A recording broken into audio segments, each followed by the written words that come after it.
common trait among broken women today is to deflect, deny, and lie. We've all seen it before. Avoid accountability, shift blame, or twist the story in a way that makes her look like the victim, even if she is in fact guilty, or at the very least partially responsible. One way we women can know whether or not we are being truthful or deflecting is to simply acknowledge the facts. Not lie, not make excuses, not deny our actions, simply acknowledge the facts. While listening to Mahogany Pink's recent video, many claims were made about my positions that were untrue. Interestingly enough, most of the sources and statements provided within my original video were overlooked and were never refuted, including Monahan Report and Monahan Scissors, my explanation of the Black family structure and what it reveals about systematic oppression, Jim Crow, and the institutional laws that reinforced this system of white supremacy, the improbability of hypergamous relationships, the unlikelihood of marrying out, the different initiatives and movements created by Black men and Black women who work together to fight against white supremacy, the incorrect claims previously made about Black men in education in STEM, the daughters of the trade, and the history of our women who were not blindly loyal to men, no mention of the economic stats I provided, and more. Now, was this an honest oversight, or were these claims completely ignored? I will leave this up to the listener to decide. But I will gladly address her most recent video as a way to clarify and reinforce my positions on these important matters being stated. By now, you all know I have been termed Pickme. Miss Mahogany Pink states in her video that Pickmes have the nasty habit of promoting male supremacy, also known as male patriarchy, according to feminists. I've never promoted a woman being in an abusive relationship or being a doormat. I have also never told a woman that she is required to physically protect her man, as that certainly goes against the traditional patriarchal values she accuses me of holding. Actually, quite the opposite. I've had multiple women come on and talk about the ways they were able to escape abusive relationships. I've also seen other women within the space do the same, including Riva TV. But what's strange about these accusations is that we were accused of promoting male headship, as if this is something heterosexual women don't want. I mean, don't women want male leaders, male protectors, male provision, male support, male infrastructure, male fathers, men making decisions for the families? Don't women want to rest in their femininity? Someone has to work for us to rest. Someone has to handle the stress for us to relax. Isn't this what divesting is about? Finding men who can lead and love us where we are at? So then what exactly is the problem again? Or is male headship, aka the patriarchy, a problem? Do you prefer a 50-50 relationship? Do you want a co-leadership? And if you do divest, do you think white men in particular, who are well known for their patriarchal ways, hence why feminism was born, will be quick to relinquish something that they created and maintain? Which is it? What do you want? About Pickmes being insecure. Yeah, Danica Marie, Chantel Simone, Courtney Michelle, Rivet TV. Yep, you're right, they're insecure. They are so insecure about themselves that they cam up almost every chance they get. Full face, full body, makeup on, makeup off, workout regimen, meal included. Man, that's a lot of low self-esteem compared to women who won't even cam up to show their face. Pickmes aren't really in fear of scarcity because men are actually attracted to Pickmes. There is no shortage of men interested in women like us because men find that Pickmes are worthy of being picked. Also, I discussed in details the analysis of the Black family structure. I broke down the different theoretical models of analysis, from the Marxian model to the Black feminist model to the Afrocentric model. Your theories are based upon the Duluth model, which, at its foundation, asserts that Black men are naturally criminal, and that they oppress Black women because of their alleged position as middlemen in the white patriarchy. That model has been debunked numerous times from sociologists and Black male studies professors on the grounds that it lacks scientific rigor and empirical evidence. On top of this, Black men are attacked more than any other demographic in intimate relationships. As for us Pickmes offending the sisterhood, really? Our main concerns are teaching women how to get the results that they actually want. And that requires us to challenge lies that would lead women to deflect or harm themselves in the long run. That's what we are the most concerned about. And if the argument is that we never put men in a good light and instead desire to throw other women under the bus, you must not be familiar with my channel. I created the Black Men Built That series as a way to celebrate the extensive contributions that Black men have made to the development of modern society. And I continue to promote Black women business owners and entrepreneurs who are pursuing healthier lives. I also discussed in detail why Black men are the best option for Black women. This is largely because Black men are the most likely to marry Black women today. Not to mention that they make more money, have less debt, and also have less kids. And let's be honest, Brad just ain't wifing a Black woman like that. If he was, then these divester channels would be posting their own marriage photos for everyone to celebrate.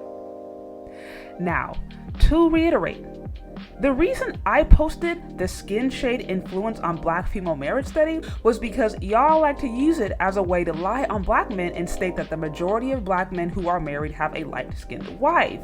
As previously stated, colorism is real. Yes, it is real, but it doesn't affect you. The light-skinned woman under the age of 30, they have an advantage if they come from a two-parent household.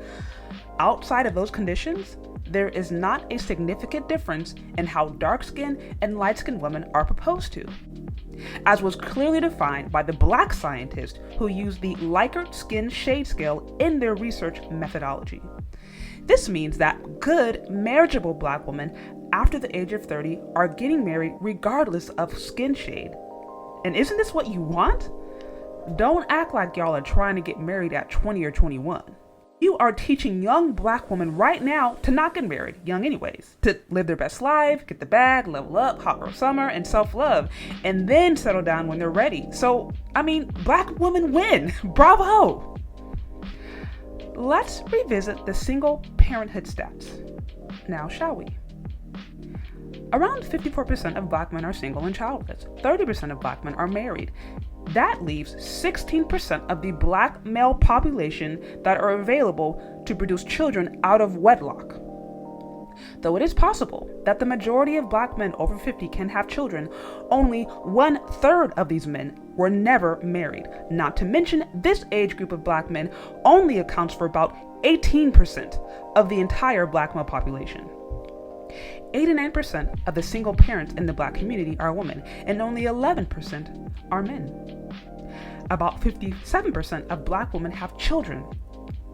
59% of Black mothers have multiple baby daddies, while a minority of Black men, about 46%, have kids, and only 1/3 of this group, or about 15% of Black men, have multiple baby mamas.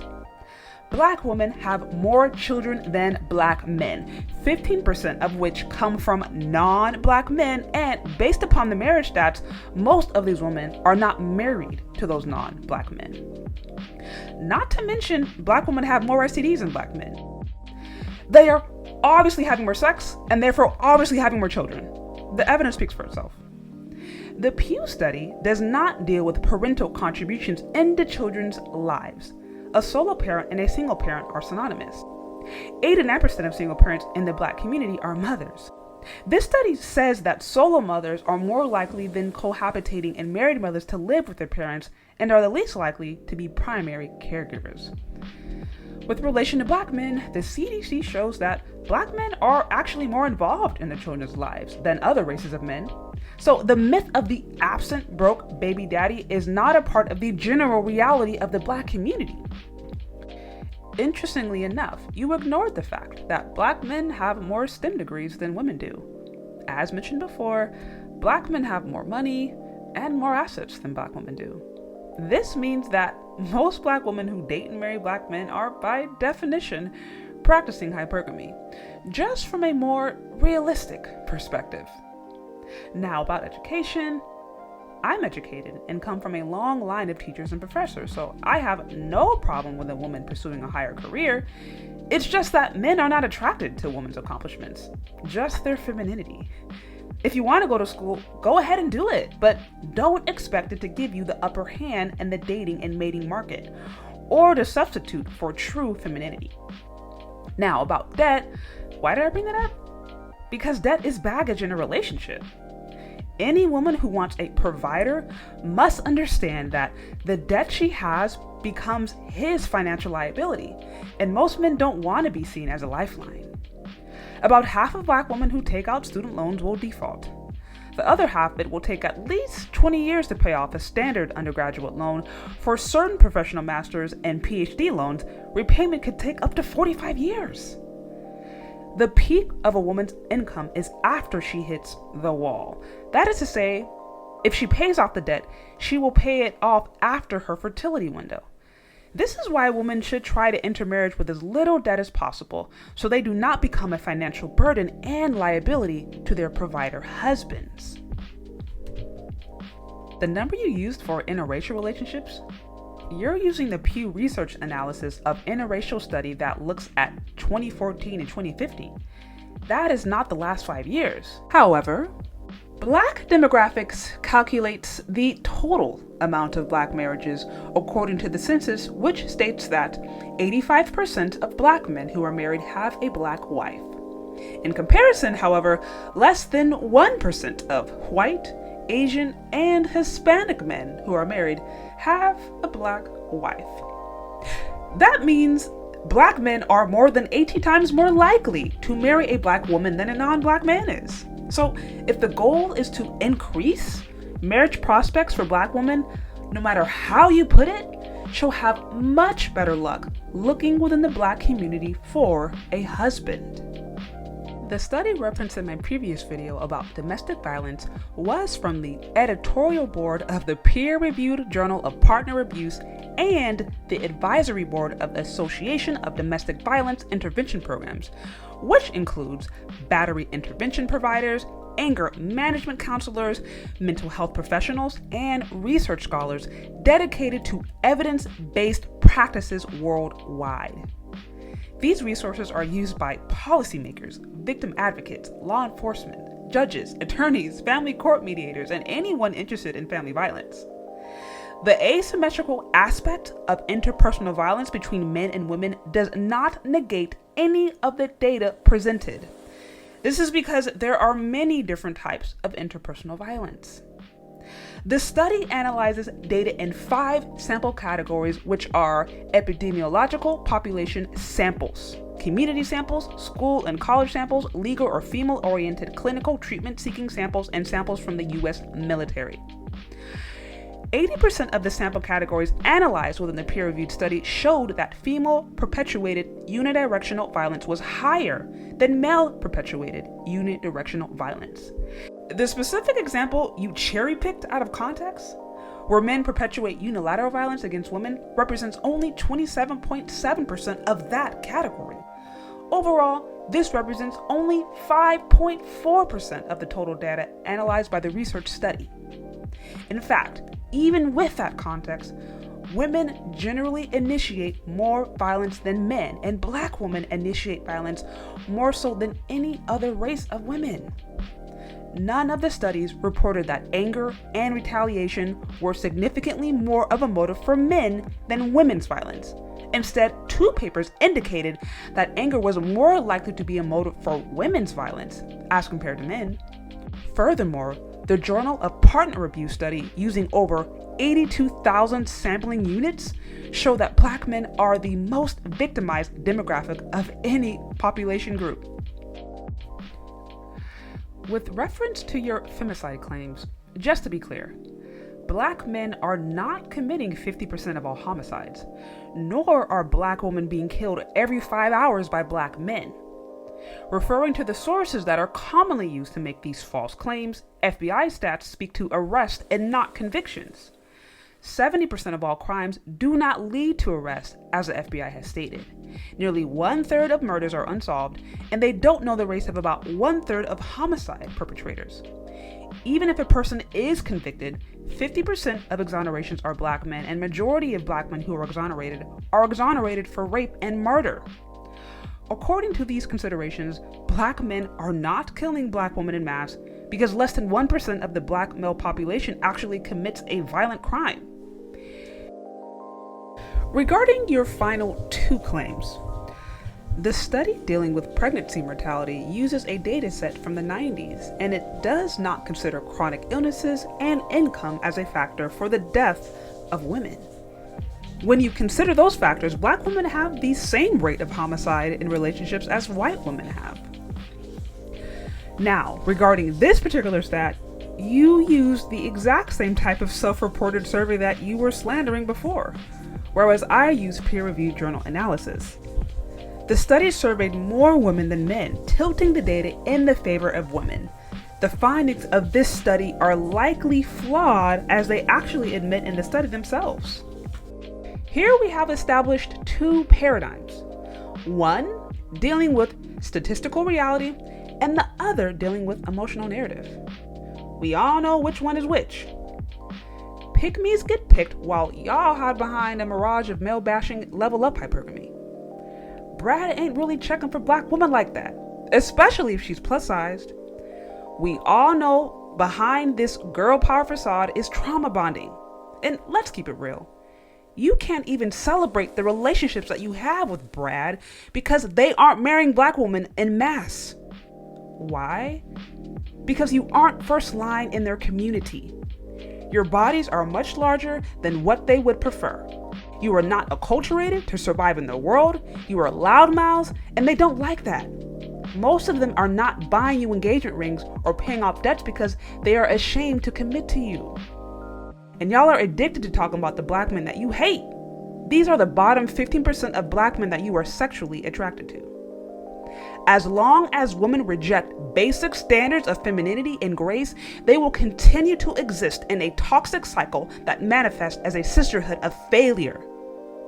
This platform will never allow degradation and dehumanization of men and women alike because the miserable in our midst desire cancerous company. Over here, we tackle tough topics with truth. Sis, black men are not your problem. Please look in the mirror, take some accountability, and begin the healing process. Keep your head up and do what is best. And please stay out of this mess.